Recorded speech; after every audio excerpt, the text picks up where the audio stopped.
With love 2 hours 21 minutes run time తో ఫిబ్రవరి 6, 2026 theatre లో release అయింది. మూవీ చూశాక ఒక మంచి ఫీల్ గుడ్ ఎక్స్పీరియన్స్ ఇచ్చింది. నాకు పర్సనల్ గా నచ్చింది గైస్. మూవీ ప్యాడ్కి వెళ్లే ముందు మన ఛానల్ కి కొత్తగా వచ్చిన వాళ్ళు ఉంటే latest movies and web series reviews కోసం మన ఛానల్ ని సబ్స్క్రైబ్ చేసుకోవడం మర్చిపోకండి. స్టోరీలోకి వెళ్తే సత్య అభిషన్ జీవిత్ ఒక ఆర్కిటెక్ట్. పెళ్ళంటే పెద్దగా ఇంట్రెస్ట్ లేకపోయినా తన అక్క ప్రెషర్ వల్ల పెళ్లి చూపుల కోసమని మోనిషా అనస్వర రాజన్ ని కలుస్తాడు. మాట్లాడుకుంటూ ఉండగా వాళ్ళు ఇద్దరు ఒకే స్కూల్లో చదివారని తెలుస్తుంది. ఒకరు సీనియర్, ఒకరు జూనియర్ గా. ఇప్పుడు మోనిషా ఒక డిఫరెంట్ ఐడియా చెప్తుంది. పెళ్లి నిర్ణయం తీసుకునే ముందు మన స్కూల్ డేస్ క్రష్ లను కలిసి అప్పట్లో చెప్పలేని విషయాలు ఇప్పుడు చెప్పేద్దామని, అలా వాళ్ళిద్దరు కలిసి తమ స్కూల్ డేస్ మెమోరీస్ గుర్తు చేసుకుంటూ తమ పాత ప్రేమికులను వెతుకుంటూ ఒక జర్నీ స్టార్ట్ చేస్తారు. ఈ జర్నీలో వాళ్ళు ఏం తెలుసుకున్నారు, తమ స్కూల్ డేస్ లవర్స్ ని కలిసిన తర్వాత ఏం జరిగింది, చివరికి సత్య మోనిషా ఒకటయ్యారా లేదా అన్నది మిగతా స్టోరీ. ప్లస్ పాయింట్ విషయానికి వస్తే హీరోగా పరిచయమైన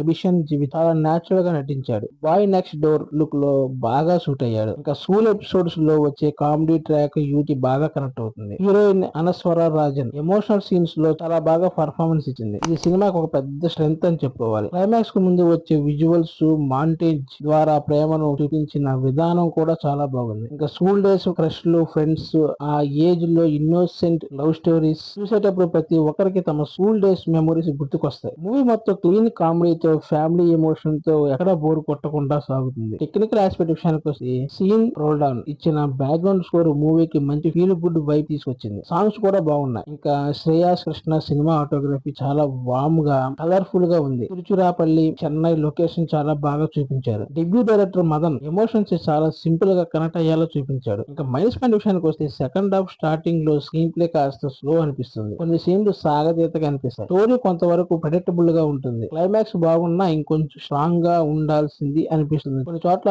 మ్యూజిక్ కూడా ఎక్కువగా డామినేట్ చేసిన ఫీల్ ఇస్తుంది. ఫైనల్ గా విత్ లవ్ ఒక simple, clean, feel good movie. School days memories ని గుర్తు చేసే ఎమోషనల్ జర్నీలా అనిపిస్తుంది. ఫ్యామిలీతో కలిసి చూడొచ్చు. ఎటువంటి అడల్ట్ కంటెంట్ కూడా లేదు. ఓవరాల్ గా ఈ మూవీకి నా రేటింగ్ 3.5/5. Thanks for watching.